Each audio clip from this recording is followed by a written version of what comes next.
Hello friends, welcome to this week's edition of your Dillon Council Update. My name is Louis Skowyra. I'm a member of the Town Council here in Dillon. Of course, I'm joined by our Town Manager, Mr. Tom Breslin. We are here to give you an update on the Town Council meeting that took place last night. That was Tuesday, November 4th. For those of you who were unable to join us last night, this is just to sort of fill you in on what you missed. So we had several great conversations last night. We started things off in our work session. Of course, Javier came in from Stand Up Paddle, Colorado. I believe that's the name of his company. Am I getting that right? Yes. SUP, Colorado. Mm-hmm. So as many of you might know, if you make it down to the Tiki Bar, make it down to the Marina over the course of the summer, we had a stand-up paddleboard vendor down there starting this spring. That was run again by a gentleman named Javier, who did just a terrific job adding yet another amenity to our lakefront. Yes, it was. Denver Water had approved that kind of operation on the lake, and it was very successful. And there's potential. Actually, the discussion last night was, how can we build on this and expand it to something even better, to attract more folks to Dillon and make that a center of activity. It already is a center of activity at the marina there, but we're looking to expand on that. So we're going to investigate the possibilities. Yeah, it's really exciting. Like many businessmen, Javi is keen on growing his business. He has a couple different hubs for this particular operation. He's hoping to make Dillon his central hub. And like Tom just said, we're talking about options in terms of expanding his area of operations. It sounded like from talking to Javi that they just had they were going gangbusters all summer long. Mm-hmm. That they had all their boards out all the time, and people really seemed to be warming up to the sport. I know he had yoga out there. He had instructional courses, and he's talking about all sorts of different offerings going forward, even racing clubs and teams, and some pretty cool ideas that he was mentioning about sort of guided trips around the lake, maybe mm-hmm. with a motorboat assist. Of course, for those of you who've been on the lake on one of these crafts, when the wind kicks up out there, you don't necessarily want to be in the middle of the lake. But at the same time, there are all these really cool arms that you can explore. And I think Javi's idea of getting people out on the boats and then out into the paddle boards from there is really, really neat. So yes, and he highlighted his attention to safety, which is important. So we're real happy with that operation. Yeah, the safety is certainly critical. Again, knowing the conditions out there as we all do. It's chilly water that you don't necessarily want to be jumping into. But it sounds like with however many hundreds or maybe even thousands that Javi put out on the boards last year, there weren't any real incidents at all. Mm-hmm. Of course, they had a great partnership, not only with our town marina staff, but also with the sheriff's office and their deputies out on the lake. It's all these different entities working together to provide a positive and memorable experience out on the lake. We're trying to get people out on the water and down to that marina for all sorts of different reasons. Of course, many of us like to go to the Tiki Bar down there. We like to take our boats out, stand-up paddleboarding, kayaks, all sorts of different things. We're looking for it to be as multi-use as possible. It's certainly one of our gems here in Dillon. Agreed. After the stand-up paddleboard conversation, we rolled into our organizational committee for the downtown redevelopment project that we've been taking part in here for several months. Of course, we have a woman named Carrie McCool helping us out with that, and then dozens of volunteers from around the community participating in all these different groups. So the organizational committee is made up of the town council, and we sort of got the bird's eye view last night of what a lot of our other groups are working on. Yeah, she gives us a monthly update, and she keeps us informed on what the Economic Development Advisory Committee is doing, as well as the Design Committee and the Events and Promotions Committee.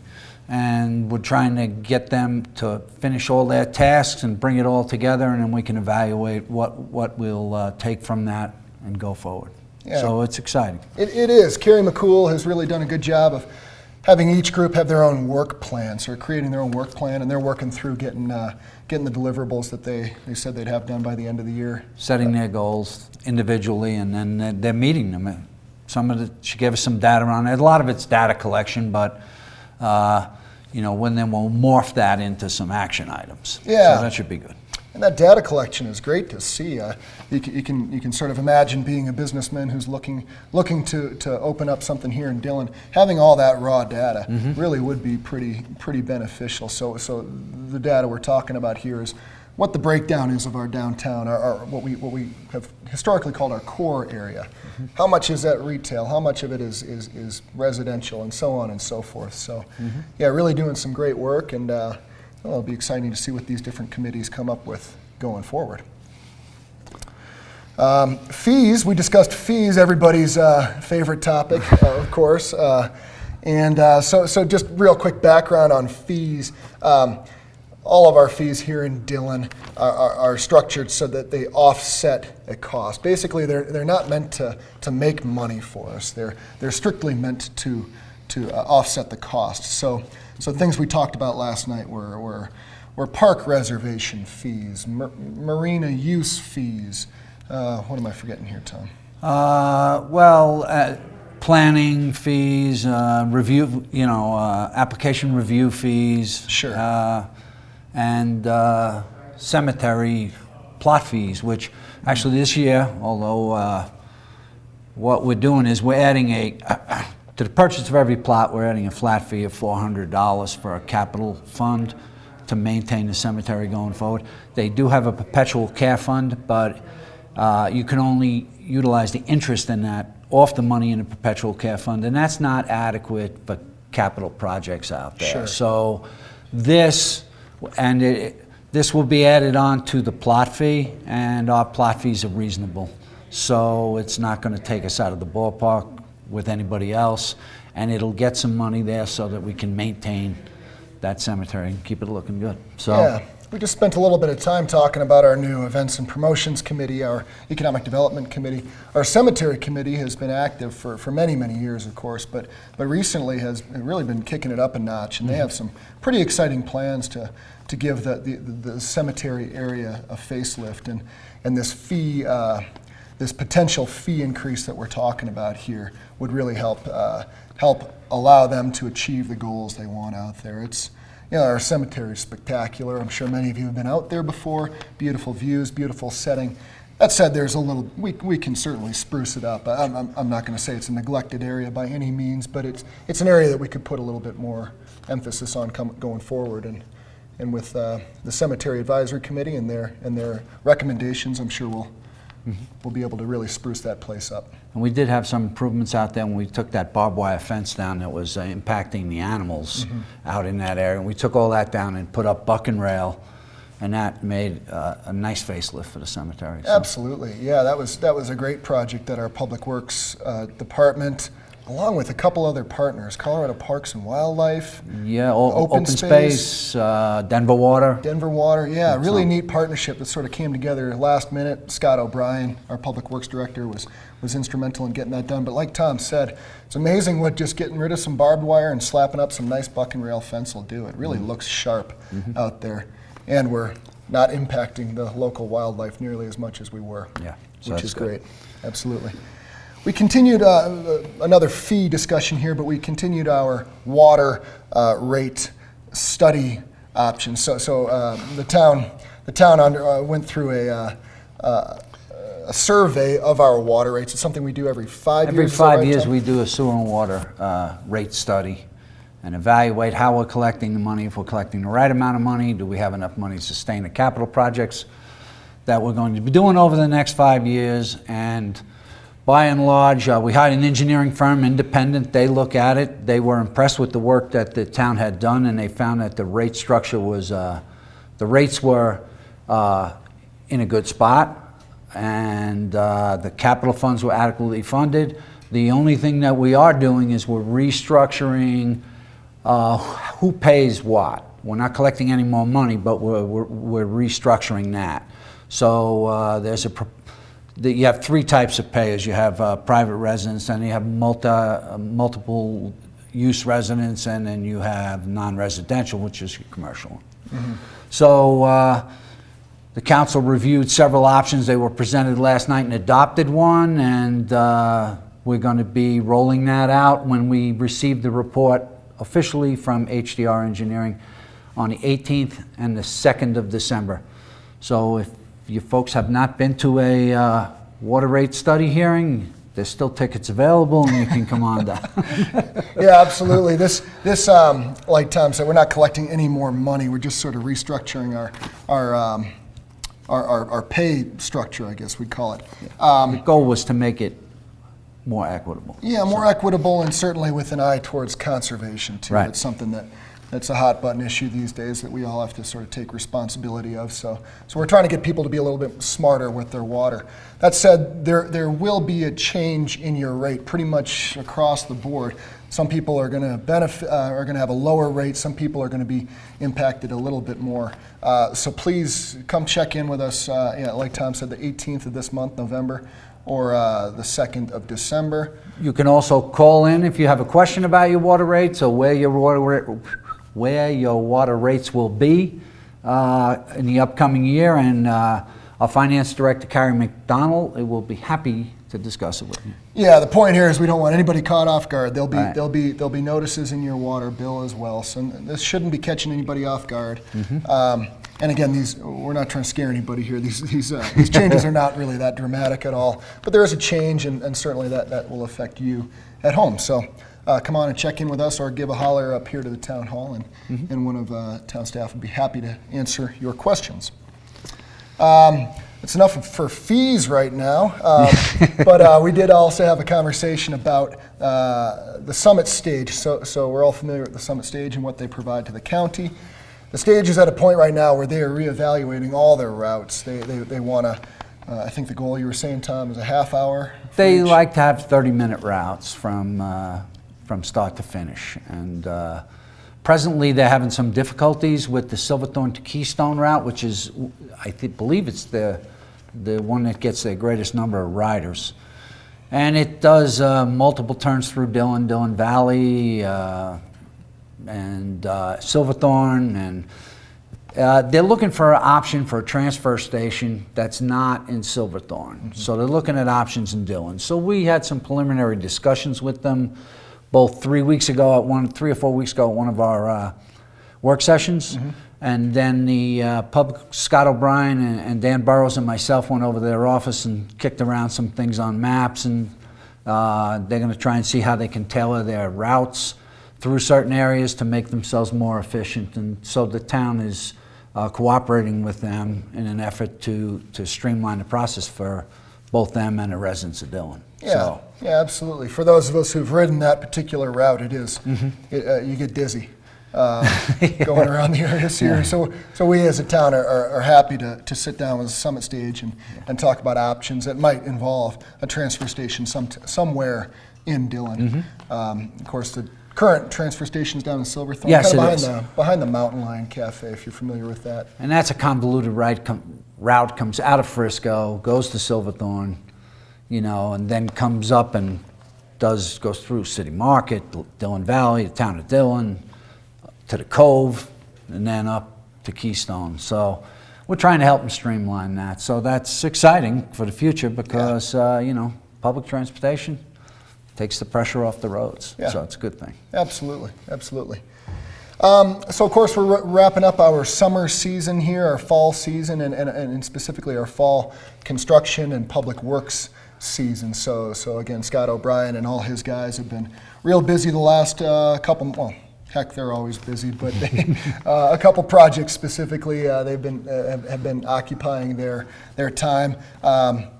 If you've had a chance to make it down to our waterfront, down to the marina area, of course you'll notice that the marina parking lot is now paved.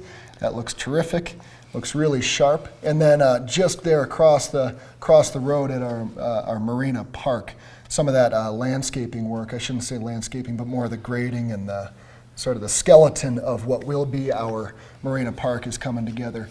It is spectacular. If you have a chance to walk by there on the rec path, or it's still biking weather out there, if you get out on your bike, definitely check out the work that's been going on down there. It is going to be spectacular. It's beautiful as is. Next spring, we'll fire some landscaping into there, and it'll some irrigation, some landscaping, with the goal of being open to the public by 4th of July. Yeah. So it is exciting, and when you look at the plans, you don't see what you can see now. So if you drive by there or get out of your car and take a look at it, there'll be picnic areas in different places. There's walking paths, the playground. It's really going to flow nicely. Yeah, absolutely. And I know the playground is one of our most visited attractions here in Dillon. Many of you are familiar with that, I'm sure. And this is just on the lake side of the playground. So when you're there with the kiddos, you can enjoy this new space, and it really is. It's spectacular. It's tying that whole north shore of the lake together really nicely. So we're very excited about that. All right, into the actual town council meeting. Nothing too new here. Oh, yes, there is. I'm sorry. Tom, do you want to mention our budget? We're all very excited Yes. about our new budget. We presented the budget to the public. That's a formal process that we did, and Karen McDonald, our finance director, gave the council an update on exactly where we are, which, to give you a 30,000-foot overview, the budget is balanced. We have a number of capital projects going forward next year that will, build on some of the road stuff that we've already done. We'll be paving a few more roads. We'll be finishing the Marina Park area. So we're excited. It's going to be a good year, and we're in good fiscal shape in all our funds. So that was basically the overview that Carrie gave. We'd been working on this for a couple of months, so the council was totally familiar with it, and this just goes through the formal process of adoption. So. Yeah, this is, like Tom just said, this is got to be a 4-month process, if not longer. Since I got here. Pretty much. I got here in July, and we've been working on it pretty much since then. Yeah. Carrie did a great job. Yeah, Carrie, as always, does a great job with the budget. No problems at all, and again, it's balanced. That's pretty critical with all the capital projects that we have planned. So that's pretty exciting.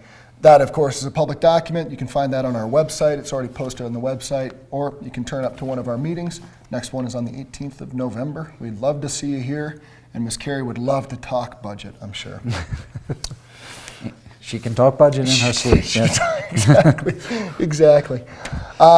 So we had our second reading on the marijuana excise tax. So that is it's 5%. 5%, and we're just formalizing what was approved by the voters. Yep, So, that's what it was on the ballot last April. yes. So that's what you, the people, voted for, and we're putting that on the books. And that comports with all the surrounding communities. Same number. So.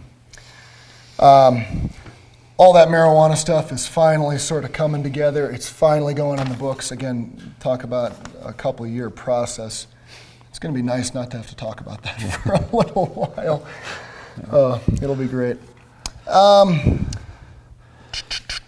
Couple other code updates, just some language changes, nothing really notable. Again, adding all the marijuana language into our code. It's been a painstaking process for a couple folks on the town staff. And then finally, sort of along the same lines, we did enter into an agreement with Kendra Carberry, I believe is her name. I apologize if I got that wrong. But Ms. Kendra will be acting as our local licensing authority going forward. So up until this point, the town council has acted as the local licensing authority. That's for liquor licenses, and now, of course, getting into the marijuana realm, the local licensing authority will also take care of that. So we felt, I think staff was in agreement with council on this, that especially entering into this new era with all the marijuana things going on, that it would be best to hire an expert in this field. Yes. Someone that really knows the ins and outs. This is very common, really across the state, that towns and cities will have someone acting as the the licensing authority. Yes, and Ms. Carberry functions as the local licensing authority in a number of jurisdictions around the state. So she's very familiar with this, and it just takes the burden off the council so that they don't have to really deal with unfamiliar topics. That a lawyer would have the advantage of knowing all the rules in this and seeing what's going on in other jurisdictions. So we had our regular counsel, Mark Shapiro. give us some guidance on this, and he said this is a trend around the state, and so we thought this would be good for our town too. So Yeah, absolutely. It's a big thing for consistency. We're bringing in someone who, this is their full-time job, this is what they do, and they understand the ins and outs far better than we ever can. So having someone here who knows the specifics of these issues is really going to be great. It certainly is lifting a weight from the council. That's great. And that about wraps it up, Tom. I don't know if you had anything else that you'd like to add. No, it was a busy night. You know, Yeah. it went by quickly. You know, we were jumping through those things half hour at a time, and so discussed a lot of good things and got stuff done. Yeah. Closing out the year, another couple of weeks. So Absolutely. Good. And Good. gearing up for the winter season. yep. So come to Dillon. Right on, folks. Thank you very much for tuning in. And of course, our next meeting, we said it a couple times, is November 18th. We really love having you all here. It makes for a much more engaging environment. So. Oh, and the community chat. Oh, thanks, Tom. Yeah, We have a absolutely. community chat at 5:30. There's no agenda. Come talk about what you'd like to talk about. It's 5:30 on November 12th, right in this room here, that town hall. I think that's a Wednesday. That is a Wednesday. Wednesday, November 12th. So yeah, there'll be several members of the town council here. A couple members of town staff, I'm sure, will be here as well. And it is exactly as Tom said. There's no agenda. This is free form. This is you or whomever coming in and asking us questions and making suggestions and just really getting involved. That's really what we're hoping for. So we'd love to see you all turn up for that as well. So That's about a wrap. that's it. We'll see you at one of those up and coming events, I'm sure. Take care, folks.